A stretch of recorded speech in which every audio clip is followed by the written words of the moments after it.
요셉의 인생 전체를 한번 살펴보겠습니다. 그러나 길게 하진 않겠습니다. 짧게 정리를 하고 요셉이 그 긴 인생 속에 그의 인생 속에 요셉이 어떤 성품을 가지게 되었는지를 한번 조명해 보려고 합니다. 여러분 말씀 속에서 요셉이 어떤 성품을 가졌는지를 아마 짐작하시는 분들도 계시겠습니다만은 성경은 그에 대해서 어떤 성품을 보여줬는지를 우리가 먼저 살펴보고 그리고 이 성품을 갖기까지 마지막에 아버지를 만나고 난 그 이후의 모습이 어떤지를 좀 살펴볼 텐데 그가 이런 성품을 가지기까지 아버지를 소개하는 장면이 오늘 본문에 드러나고 있습니다.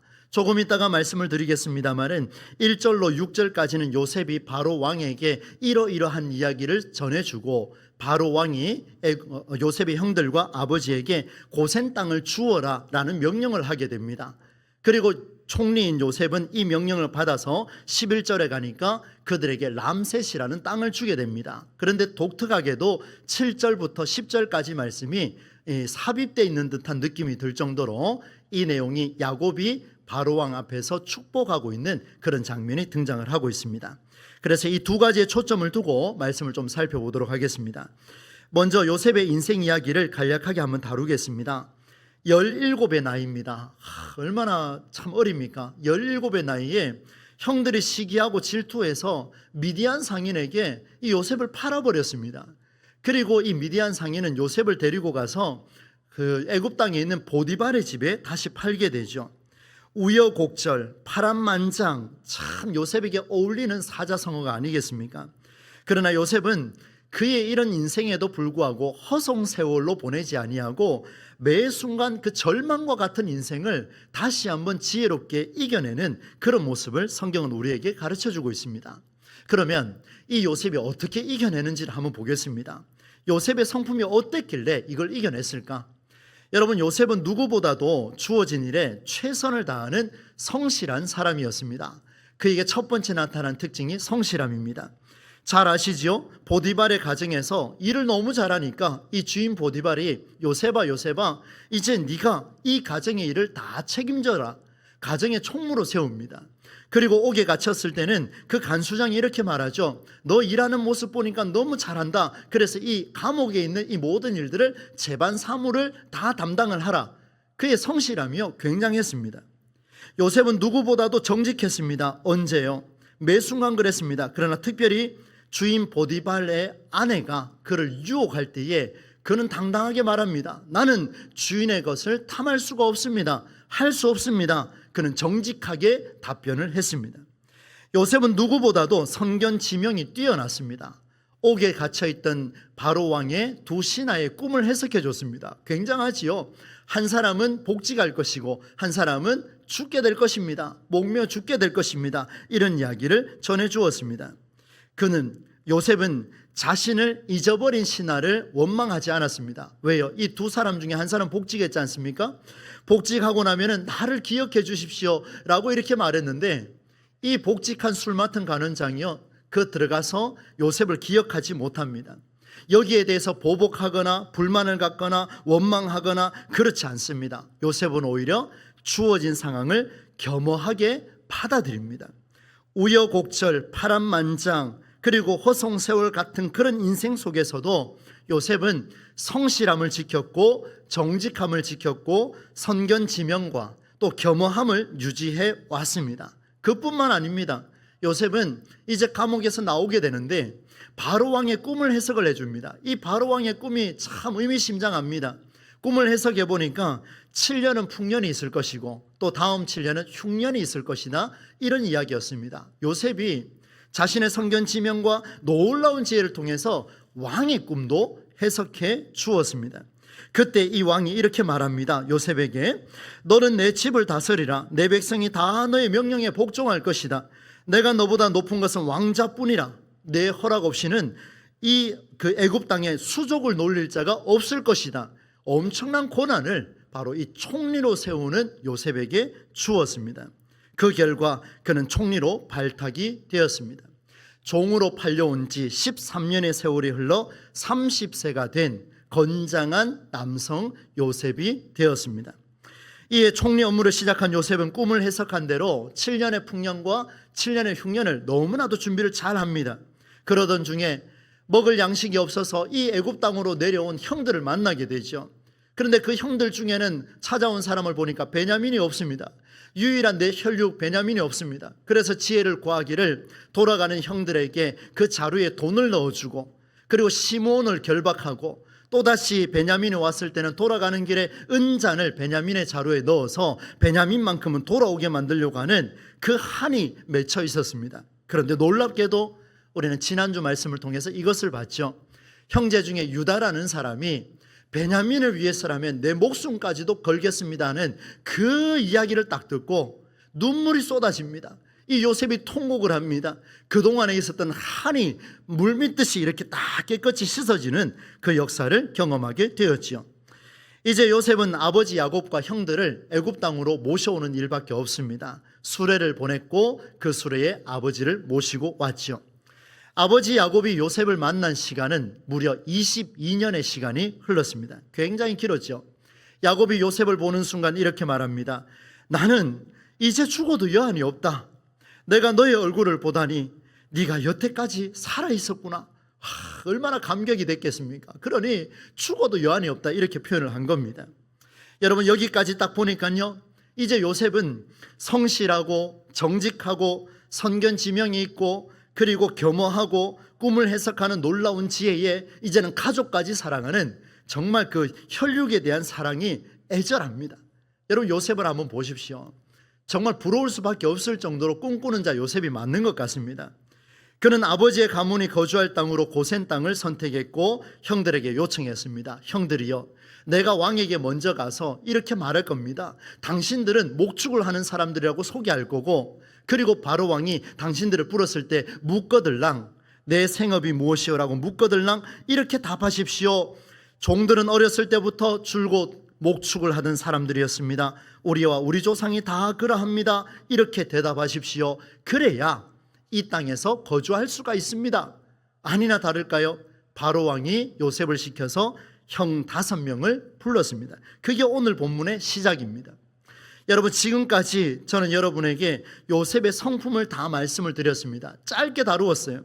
그의 성실함과 정직함과 선견지명과 겸허함과 꿈을 해석하는 놀라운 지혜와 혈육에 대한 사랑, 게다가 또 하나가 더 있습니다. 그게 뭔가 하면 오늘 본문의 47장 6절 말씀에 등장을 하고 있습니다. 여러분, 우리 세번역 성경으로 이 말씀을 같이 한번 읽으면 좋겠는데요, 한번 띄워주시겠습니까? 47장 6절 말씀입니다. 함께 읽겠습니다. 이집트 땅이 그대 앞에 있으니 그대의 아버지와 형제들이 이 땅에서 가장 좋은 곳에서 살도록 거주지를 마련하시오. 그들이 고센 땅에서 살도록 주선하시오. 잠시 멈추겠습니다. 땅을 주겠다고 약속했습니다. 요셉의 지혜가요, 바로 왕의 마음을 완전 움직였습니다. 그런데 그 다음이 놀랍습니다. 형제들부터 읽습니다. 시작. 형제들 가운데서 특별한 능력이 있는 사람들을 그대가 알면 그들이 나의 짐승을 맡아 돌보도록 하시오. 여러분 보세요. 여러분, 이방 땅에서 건너온 나그네와 같은 한 부족의 사람에게 이 한 나라의 제국의 왕이 할 소리입니까? 그들을 어떻게 믿어서, 그들을 어떻게 신뢰했길래 이렇게까지 말합니까? 저는 지난 주간에 새벽 설교 때 이 부분을 다루었습니다. 왜 이런 일이 일어났을까요? 그것은 바로 요셉의 충실함이었습니다. 요셉이 아니고서야 이렇게 어떻게 내가 맡은 왕의 소유를 이방 땅의 나그네들에게 줄 수가 있겠습니까? 그래서 여러분, 최종적으로 정리하면 이렇습니다.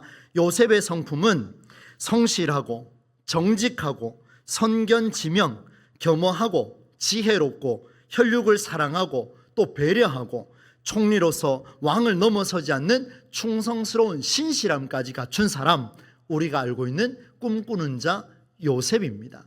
여러분, 닮고 싶지 않습니까? 저는 너무 닮고 싶습니다. 이 정도면요, 어디 내놔도 손색함이 없습니다. 얼굴도 얼마나 잘생겼습니까? 그러니까 보디발의 아내가 유혹하려고 그렇게까지 달려들지 않습니까? 굉장한 이 성품을 가지고 있었습니다.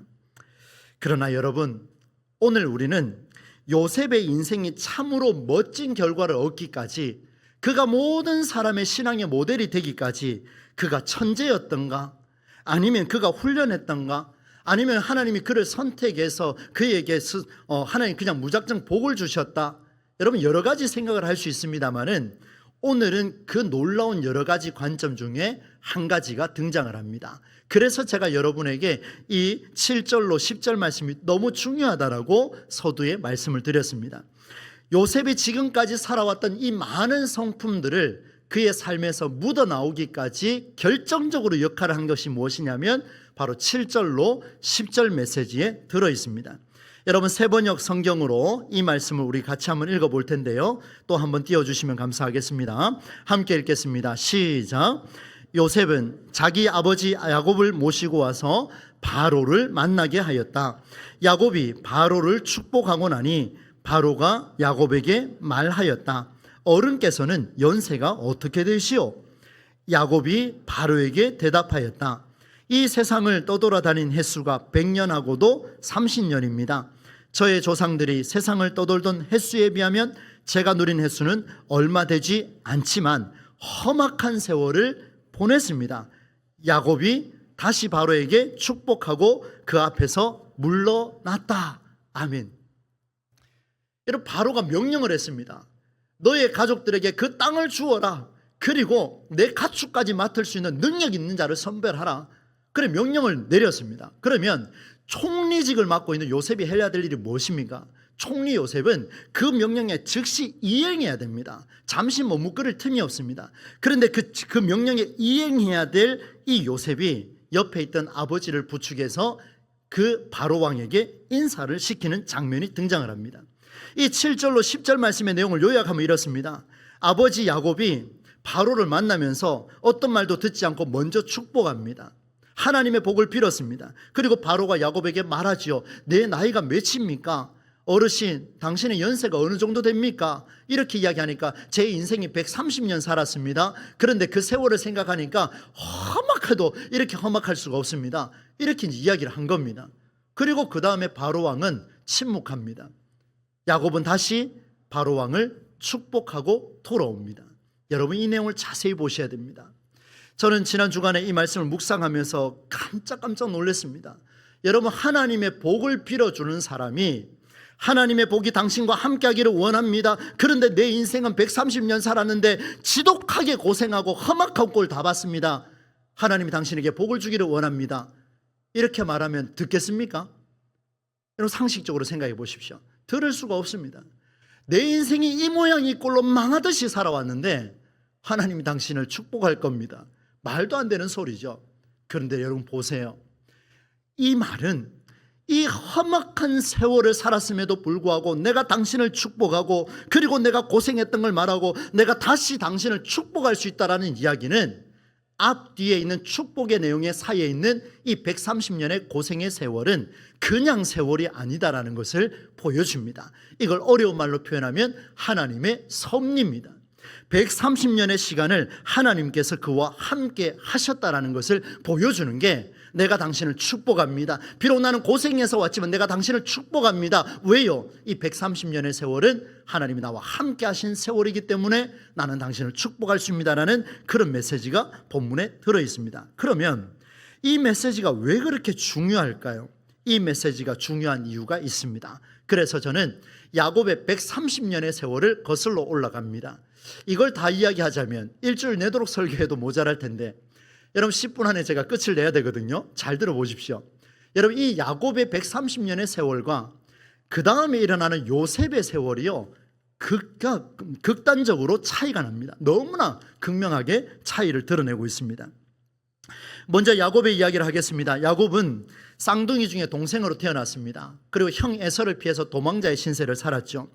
그 축복을 가로챈 이유로 도망하게 되는데 도망하면서 가지고 나갔던 게 뭐냐면 지팡이 한 개였습니다. 재산도 없고 그냥 누더기 옷 하나에 지팡이 하나만 들고 출발을 했습니다. 그런데 놀랍게도 이 야곱의 인생의 130년 세월 동안 고생 세월이었는데 성경은 여러분 나중에 한번 읽어보세요. 놀랍게도 야곱은 매 순간마다 하나님과 소통하는 장면이 나옵니다. 하나님과 마주해요. 하나님과 독대합니다. 굉장히 놀라운 역사가 일어나는 그 장면이 본문에 드러납니다. 몇 가지를 소개합니다. 여러분, 야곱이 지팡이를 들고 출발했을 때 베델이라는 곳에서 하나님의 음성을 들었습니다. 내가 너와 함께 있어 네가 어디로 가든지 너를 지키며 너를 이끌어 이 땅으로 돌아오게 할 것이다. 내가 너에게 약속한 것은 다 이루기까지 내가 너를 떠나지 아니할 것이다. 하나님이 그에게 말씀해 주셨고 야곱은 그에 대해서 서원을 하게 됩니다. 하나님, 이곳이 하나님의 성전이 될 것이고 제가 11조로 하나님 앞에 바치겠나이다. 그럼 무슨 말입니까? 하나님과 대화했습니다. 하나님과 소통했습니다. 외삼촌 라반 집에서 이제 집에 돌아갈까 고민하고 있을 때 여호와께서 야곱에게 이렇게 말씀하십니다. 직접 나타나 말씀하십니다. 네 조상의 땅 내 족속에게로 돌아가라. 내가 너와 함께 있을지라. 하나님 직접 말씀해 주셨어요. 고생 세월 속에. 그리고 32장으로 넘어가니까 하나님의 군대 마하나임을 만나게 되는데 돌아게 해주실 주님을 의지하며 확고한 그런 확신을 가지게 됩니다. 브니엘이라는 곳에서는 여러분 잘 아시죠? 제가 한번 설교했지 않습니까? 야뽕나루라는 그 홀로 나루터에서 천사와 대면하여 씨름했습니다. 허벅지 관절이 부서질 정도로 강력하게 힘을 쏟아냈고 싸워서 이겨냈습니다. 여러분 보세요. 그때 하나님과 씨름했습니다. 너는 일어나 베델로 올라가 제단을 쌓아라. 제단을 쌓았습니다. 하나님이 그의 이름을 이스라엘로 바꿔주셨고 생육하고 번성하라고 축복해 주셨습니다. 하나님 직접 말씀하셨습니다. 그리고 요셉을 만나러 가던 그 길에 가나안 땅에서 애굽으로 내려가는 그 경계선상에는 브엘세바에서 46장에 보니까 뭐라고 이야기하냐면 그곳에서 하나님 앞에 제단을 쌓았다, 예배를 드렸다, 이렇게 표현합니다. 하나님과 독대했습니다. 하나님을 마주했습니다. 야곱이 죽을 때 오늘 본문 다음 본문에 나오는데 침상 머리맡에서 죽음의 목숨이 끊어지는 그 순간까지 야곱은 하나님께 경배했습니다. 놀랍지요? 130년의 세월 동안 이 야곱은 하나님과 소통했습니다. 하나님을 만났습니다. 하나님과 대화했습니다. 하나님과 끊임없이 씨름하고 하나님과 독대하며 하나님 복을 안 주시면 안 된다라고 끊임없게 그렇게 싸워댔던 사람이 누구냐면 야곱이었습니다. 그런데 놀랍게도 그 다음에 나오는 요셉의 삶은 정말 상이하게 다릅니다. 여러분, 요셉은 여호와께서 요셉과 함께 하셨다라고 하는 성경 저자의 기록밖에 없습니다. 그가 형통한 자가 되었다라는 기록밖에 없습니다. 그가 이렇게 말합니다. 내가 어찌 하나님께 죄를 지으리까? 내가 어찌 하나님께 죄를 지을까? 이거 하나님께 한 이야기입니까? 아니지 않습니까? 보디발의 아내에게 그렇게 한 얘기 아닙니까? 옥에 갇힌 요셉, 여러분 잘 보십시오. 여호와께서 요셉과 함께 하시고 그런 표현을 썼습니다. 제반 사무를 다 맡았습니다. 여호와께서 요셉과 함께 하심이라 그가 범사에 형통하셨다, 이렇게 표현을 하고 있습니다. 이것 또한 성경 저자의 기록일 뿐입니다. 옥에 갇힌 두 신하의 꿈을 해석할 때 해석은 하나님께 있습니다. 그의 고백밖에 없습니다. 하나님과 씨름했다, 하나님의 제단을 쌓았다, 옥중에서 기도했다, 눈물 나도록 싸웠다, 그런 내용이 하나도 없습니다. 왕의 꿈을 해석했습니다. 이렇게 말합니다. 하나님께서 바로에게 편안한 대답을 말씀하실 겁니다. 이것 또한 자기의 신앙 고백입니다. 하나님 그에게 나타나서 너는 바로에게 가거라, 너의 그 꿈을 해석해 주거라, 이런 내용이 본문에 나타나지 않습니다. 형들이 찾아왔을 때 3일 투옥시킬 때 요셉이 이렇게 말합니다. 형들에게 나는 하나님을 경외하는 자라. 그것도 신앙의 고백이죠.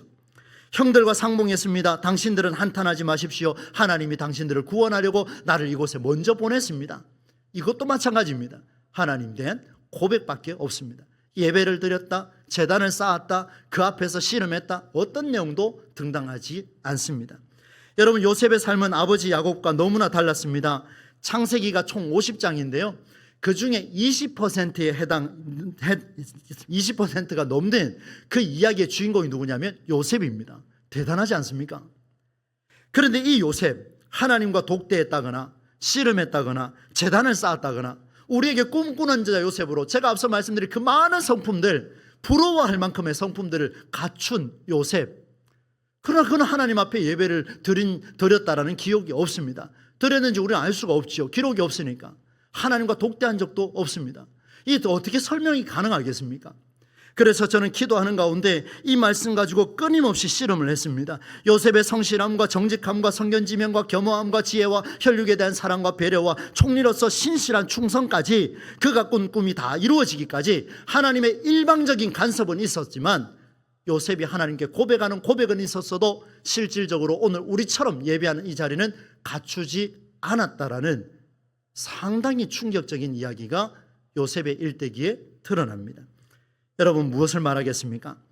요셉의 지혜보다 그의 나이 17이 되기까지, 그리고 그 이후의 삶을, 요셉이 이런 삶을 살아내기까지 하나님은 애굽을 살리고자, 이스라엘을 살리고자, 온 세계를 살리고자 야곱의 가문을 죽게 내버려 두지 않고자 요셉을 사용하셨는데, 그 요셉을 사용한 것은 어느 날 갑자기 하나님이 나타나셔서 요셉아 오너라 이렇게 선택한 게 아니라 그의 아버지 야곱이 있었다라는 것을 보여줍니다.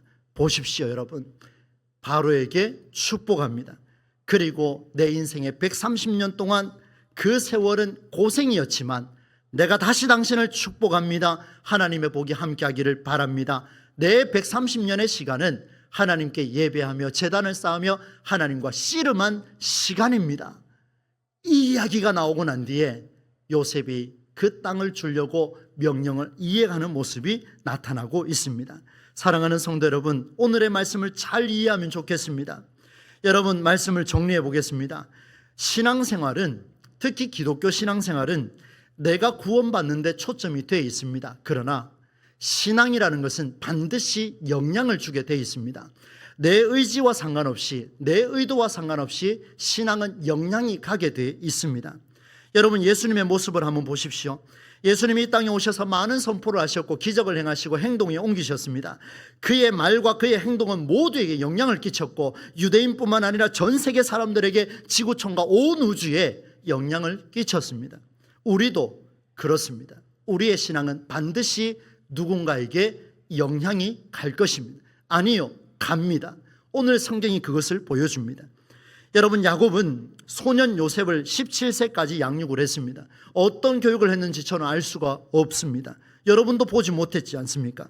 그러나 요셉이 팔려간 이후로 눈에 보이지 않는 또 하나의 영향력을 발휘하게 되는데, 야곱은 요셉이 죽었다라고 확신했습니다.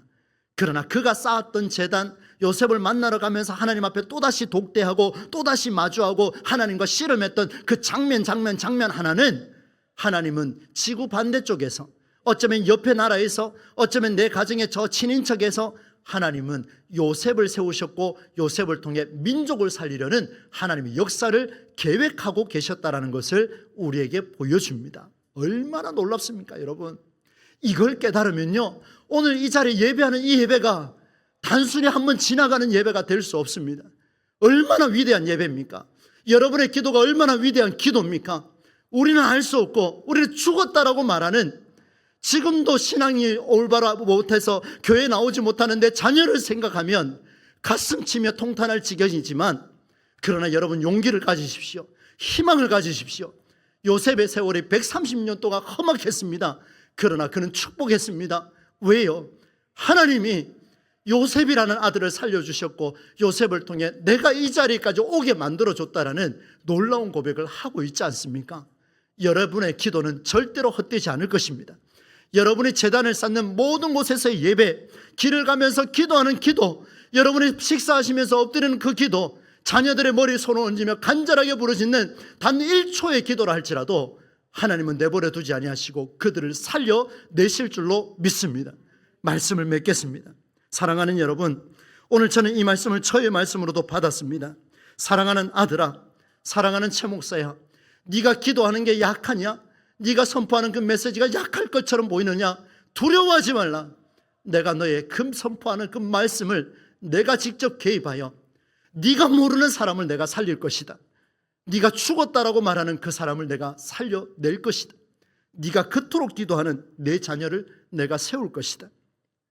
하나님의 일하심은 또 다른 사람을 통해 개인과 가족과 가문과 민족을 살리는 일로 영향을 끼치게 됩니다.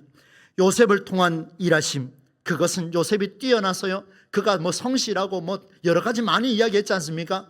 그거 다 의미 없습니다. 그것 때문에 됐다고요? 천만의 말씀요. 그것은 야곱이, 아버지가, 어머니가, 할아버지가, 할머니가 제단을 쌓고 성전에서 부르짖었던 그 기도가 살아있기 때문에 손주가 살아나고 자녀가 살아나게 된 줄로 믿습니다. 얼마나 멋진 메시지입니까? 여러분, 우리는 추석을 보내고 이 자리에 왔습니다. 각각 집안마다 사연이 다를 겁니다. 저 역시 사연이 있습니다. 여러분, 자녀들을 만난 집도 있고 만나지 못한 자녀들이 있을 겁니다. 미국에서, 독일에서, 캐나다에서, 그리고 저 멀리 있는 그 땅에서, 그리고 서울에서, 지방에서 잠시 왔다 간 자녀들, 그리고 신앙이 약한 자녀들 생각하면 가슴이 무너지죠.